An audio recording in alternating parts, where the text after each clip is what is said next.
Deuxième vidéo sur le tableur. On a déjà vu dans une première vidéo des éléments de mise en forme.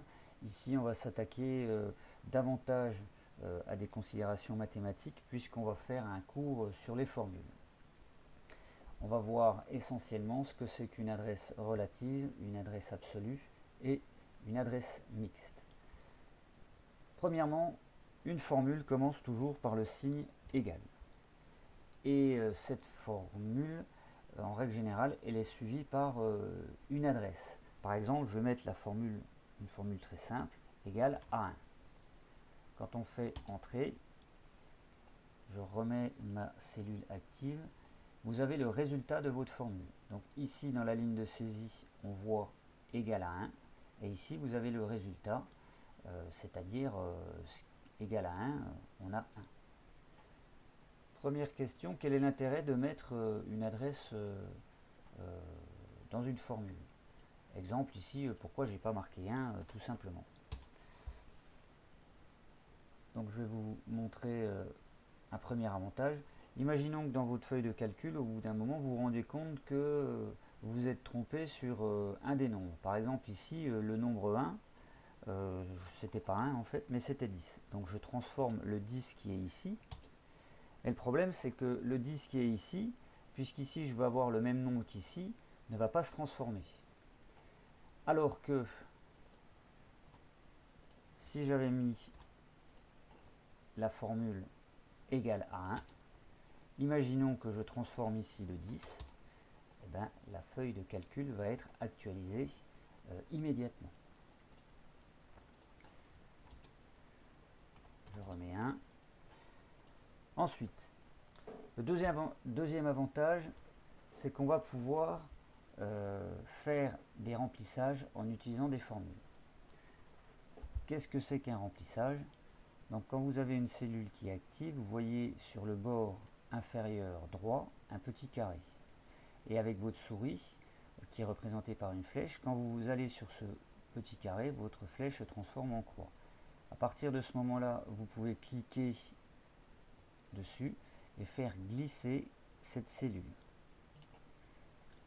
Lorsque vous relâchez le bouton, vous avez ceci qui apparaît. Et je vais utiliser l'option formule, c'est-à-dire que dans les cellules actives, vous pourrez voir désormais les formules. Vous avez vu que les formules ne sont pas les mêmes.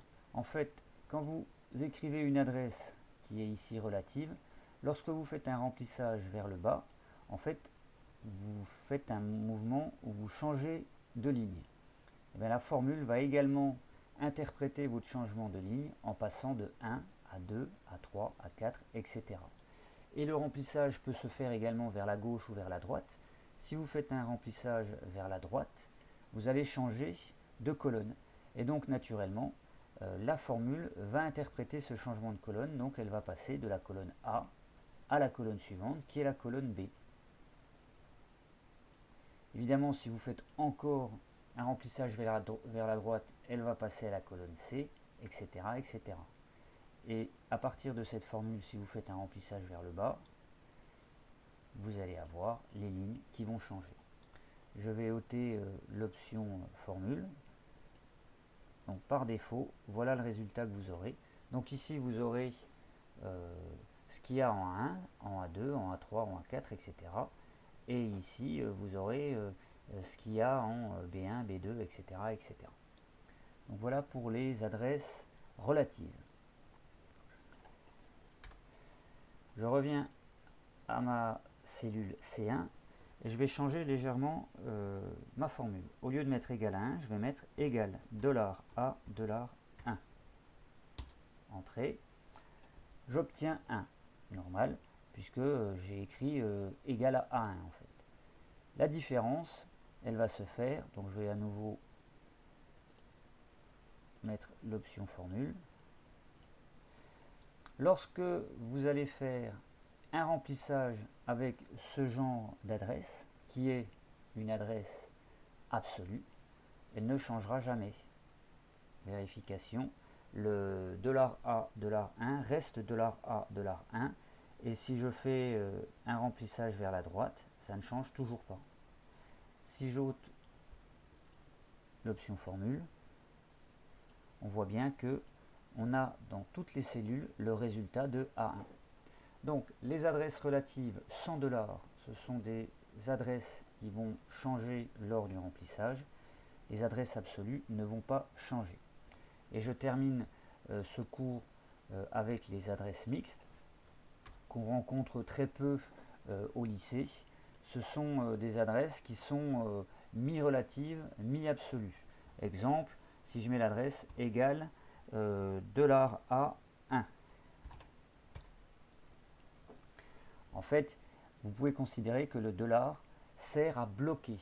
Donc ici, il va bloquer la colonne A. Par contre, la ligne, elle va rester libre. Donc qu'est-ce qui va se passer?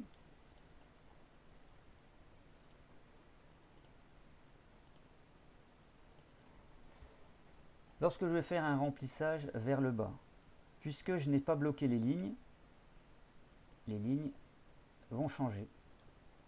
Par contre, si je vais faire un remplissage vers la droite, puisque la colonne A est bloquée, elle ne changera pas. Et donc, on aura à nouveau colonne A, et la colonne A sera bloquée chaque fois qu'on fera un remplissage vers la droite.